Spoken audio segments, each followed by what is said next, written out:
Donkey Kong Bananza. Wow. What a game so far.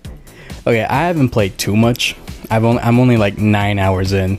And don't worry about spoilers or whatever, because like, even though I'm like 9 hours in, I just finished the first area, the lagoon layer, and just entered the second area. So it's not like I've actually still experienced much of the game. I just have quite a bit to say. And I don't want to say too much, so that's why the video isn't as long.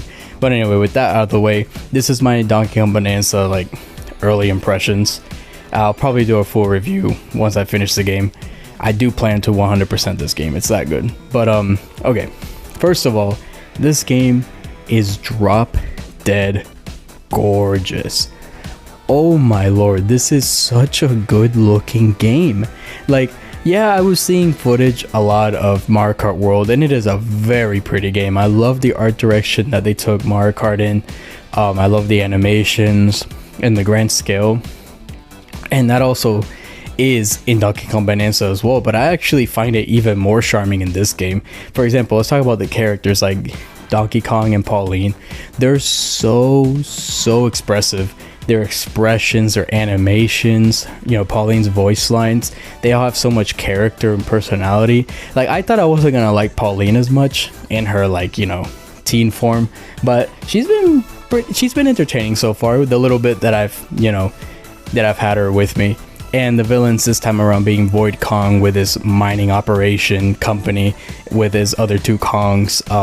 I faced the first boss in the lagoon layer, which was one of Grumpy Kong's creations or something. And I will say that boss was extremely easy. I've heard online that the bosses are really easy. They're like no pushover whatsoever. I beat it like in 30-40 seconds. It's kind of disappointing, but the music and the design of the boss is excellent. But yeah, so the characters, they seem very fun, expressive. I love the cutscenes. The game is super gorgeous. But then there's one issue. It's the performance. Yes, there are definitely performance issues, but you know what? Some people online really exaggerate the problems. It really isn't that bad. It's like whenever you're doing a lot of the destruction in the environment, there's like a lot of particle effects. There may be dips here and there, but they're like slight dips, like little hiccups.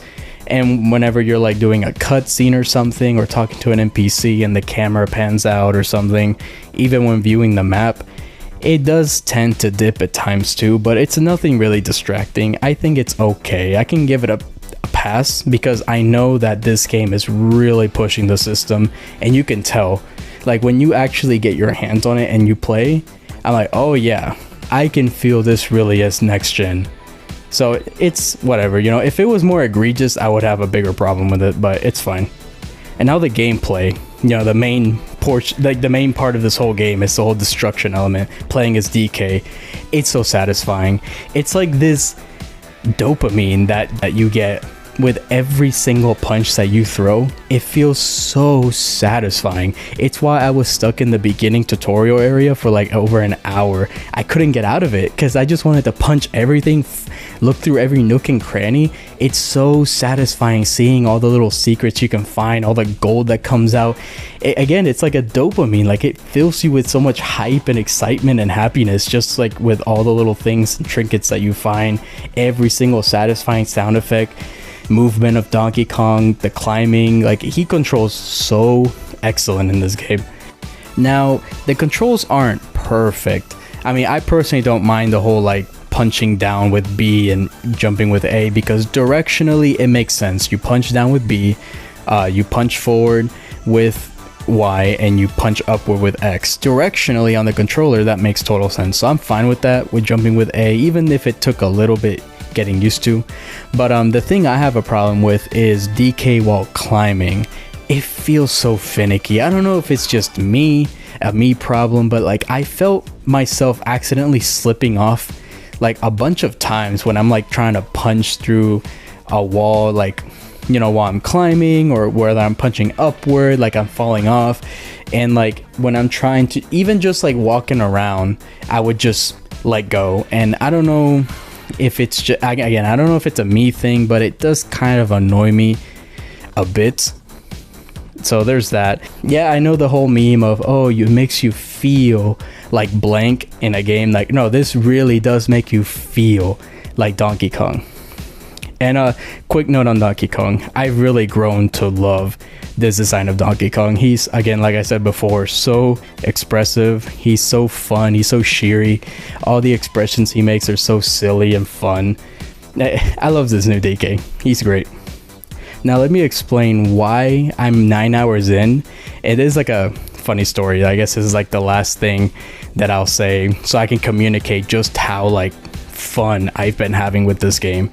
So yeah, I'm 9 hours into this game and I just finished Lagoon Layer. I 100%, I got everything. So I made this silly mistake where, okay, so Lagoon Layer is split into 3 sub layers, 100 to 102. And okay, so I was like, okay, I didn't know that that third sub layer was there. I just thought it was the 2 sub layers. So I had gotten everything in those 2 sub layers, and I started rummaging through everything. And especially after I got the Kong Bananza that you see in the direct and stuff. Like, I love that design, by the way. It's so awesome. The power that you get with those punches and everything, the music that Pauline sings, again, it's so addicting. It like fills you with such hype. But anyway, that's another thing. But with that form, it helped me like explore and search a bit better, but I couldn't find it anywhere, even with the sonar. So I didn't realize, oh, the Elder Kong didn't open up that hole for me to continue down to the second layer. It was just the 3rd sub layer where the boss is, because I thought it was strange that I hadn't fought a boss yet. So yeah, after I spent hours and hours searching, I went down and got everything else and finally 100%ed, beat the super easy boss, and continued on. Now you would think that me having wasted those hours searching for 3 little fossils would have bored the crap out of me and I would have just moved on, right? Nope. I still had an absolute blast wasting hours just climbing up, moving around, rolling around, using my sonar slaps, hearing Pauline sing, using the Bananza power. Like, the game is just that fun that I didn't even mind just I don't know, just mindlessly just going around exploring this super fun, layer. It's just, for a beginning area, it's very lovely. I love the music. That's another thing. The music is really good in this game. I have an issue with the Kong Bananza. Again, it's a powerhouse. It's super strong. The music is jolly. So it's, again, it's that dopamine thing. Like, it feels really good, like adrenaline. But like, I don't know, I feel like you get it a little too often.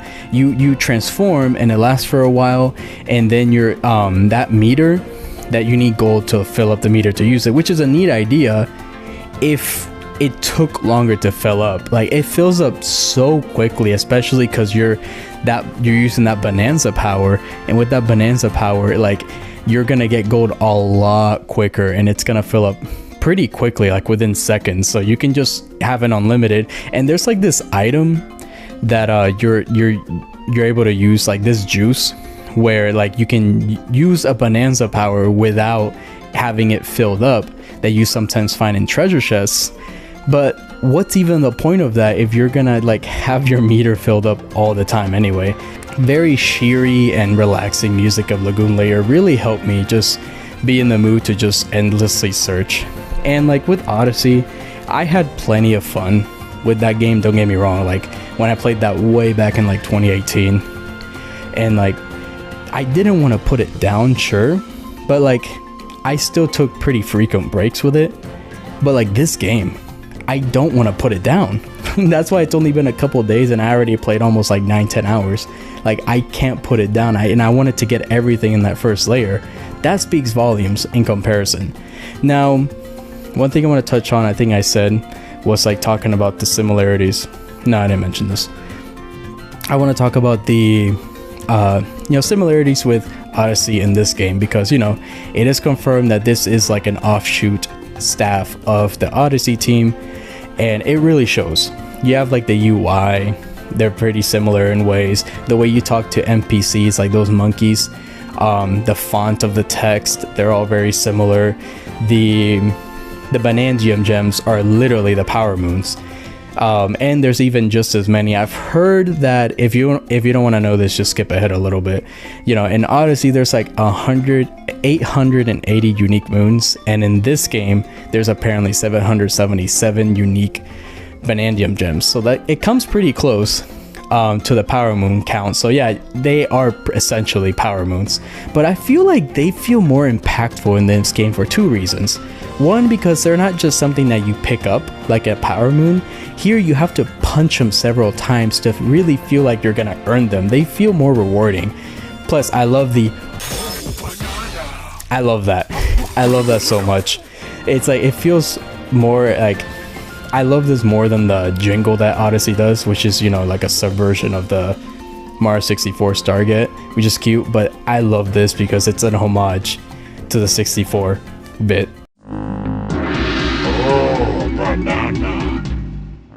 And yeah, it's just really great. Like the second reason why I really like these Bananza gems is that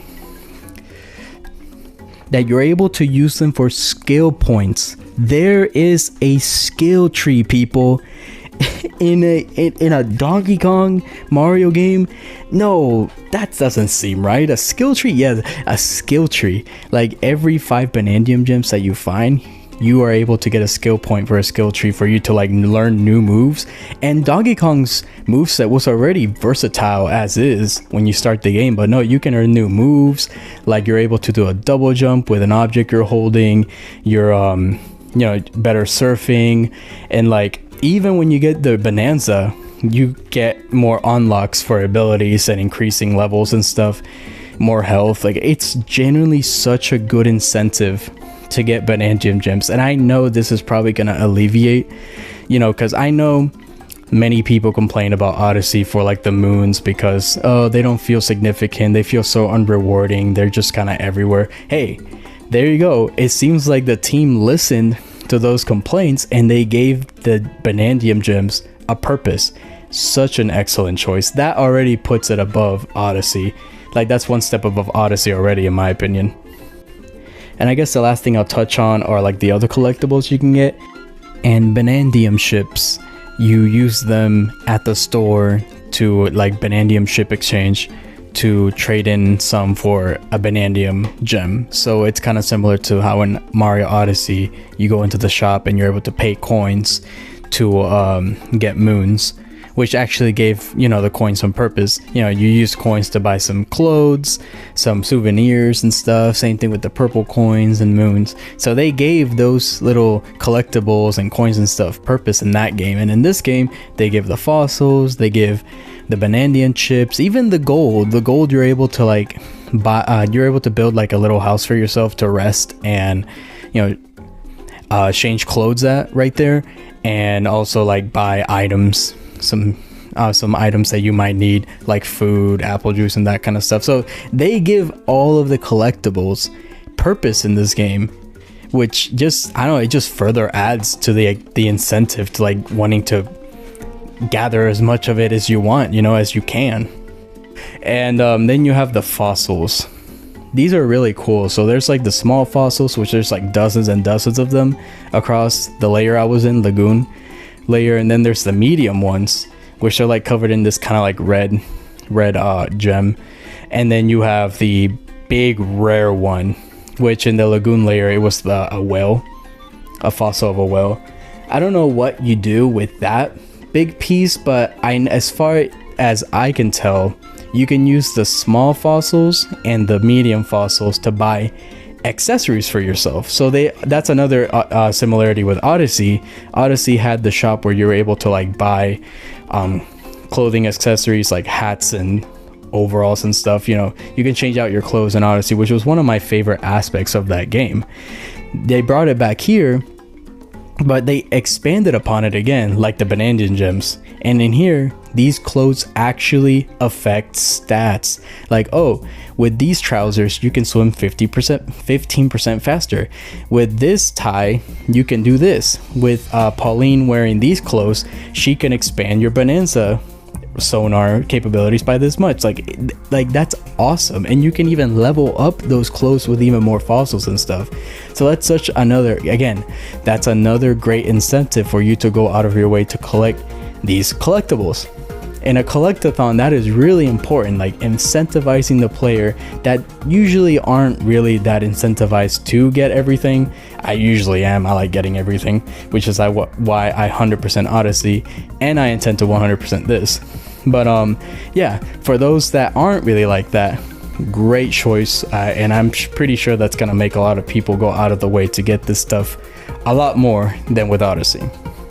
Another thing I'm really liking about the game is these challenge levels that you find.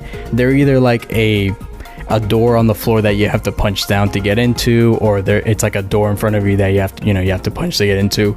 And there's like 3 kinds. The first one is like the challenge battles, where you have to fight like a certain number of enemies in like some unique distinct arenas in a set number of time.